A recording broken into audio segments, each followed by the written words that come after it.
A Fox News alert, ecstatic Israelis celebrating President Trump as he heads to the Middle East later today for tomorrow's signing of his historic ceasefire as the remaining hostages are set to finally be released from Hamas terrorists after 2 long years, and as thousands of Palestinians are returning to Gaza.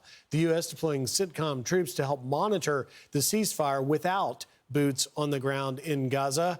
Fox News senior strategic analyst, retired four-star General Jack Keane joins me now. General, thank you for taking time this morning. I want to bring to your attention, the Wall Street Journal has just begun reporting this morning that Hamas notified Israel that they do indeed have 20 living hostages. It's the first confirmation we've gotten of that existence, and that they may be prepared to begin releasing them tonight, as early as tonight. Clearly, the ceasefire has been holding. Your thoughts? Yeah, well, sources I know are confirming the same thing, and that's all good news. I mean, it was expected that they'd be able to get the 20 living hostages. Some thought it may take another day to do so, but they've obviously got them. You know, the problem is they're spread out over 3 different groups inside of Gaza, not just with Hamas. But the dead hostages certainly may take a little bit longer, although I think they'll release most of them. But I suspect, and sources are pretty reliable, that they're still looking for some of them. But nonetheless, this is going to be an epic day, to be sure, that we're going to witness either tonight or early Monday morning. In general, so clearly, phase 1 does look like it is on track and is going to happen. The difficult work begins with phase 2, negotiations set to begin on Tuesday for that. The big questions, of course, about whether or not Hamas is willing to disarm and who will govern Gaza going forward.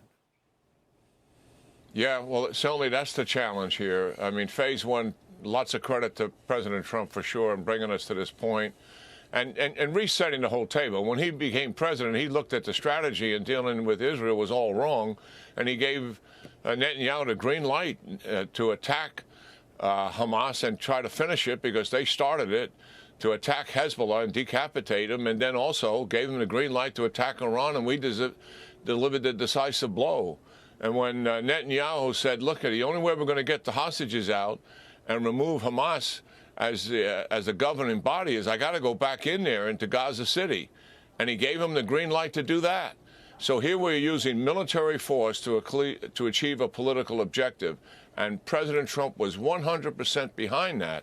And then that opened up the diplomatic avenues that we've been reporting on for the last 3 days with the other countries in the region, supporting what's right in front of us now, phase 1. Phase 2, as you indicate, is a real challenge. I mean, Hamas is saying right now that they are not going to disarm. In other words, they're not going to give up their weapons. They'll give up rockets and missiles, but not their weapons. The second thing they're saying is that they want any international body participating in governing Gaza. They only want Palestinians to be involved in that entity. So those are 2 issues that'll have to be negotiated.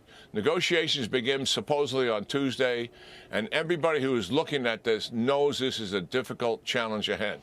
And this is critical because this is the end of war challenge. This is phase 1, is hostage release. It's a temporary ceasefire unless it becomes permanent, because there's an end of war strategy, and we haven't got to the end of war yet. So this could actually be a phase, Griff, that could take weeks and actually months to unfold. Now, the multinational force is supposed to get in there and ensure that Hamas disarms, not the Israelis. The Israelis are pulling back to what you've shown, to the yellow line.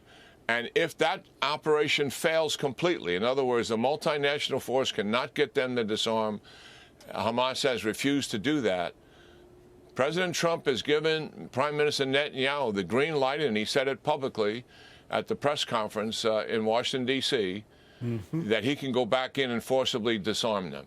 That is also a leverage with Hamas. I mean, understand the leverage that he's had right now. Yeah. They moved 1 million people out of Gaza City over a 3-week operation. They didn't commence military operations until they had all of those people out of there that were willing to go, and Hamas was willing to let go, close to 1 million.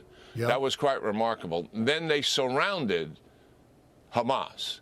So Israel knows what to do if they have to go back in there again. Obviously, they don't want to do that. No. And pressure needs to be put on Hamas to disarm. We'll see if that operation works. In general, I would say that we are seeing President Trump using maximum pressure indeed. General Jack Keane, we've got to leave it there. Thank you for taking time. It's historic things we are watching here. Thank you, sir. Yeah, great talking to you. Thank you. I'm Steve Ducey. I'm Brian Kilmeade. And I'm Ainsley Earhart. And click here to subscribe to the Fox News YouTube page to catch our hottest interviews and most compelling analysis.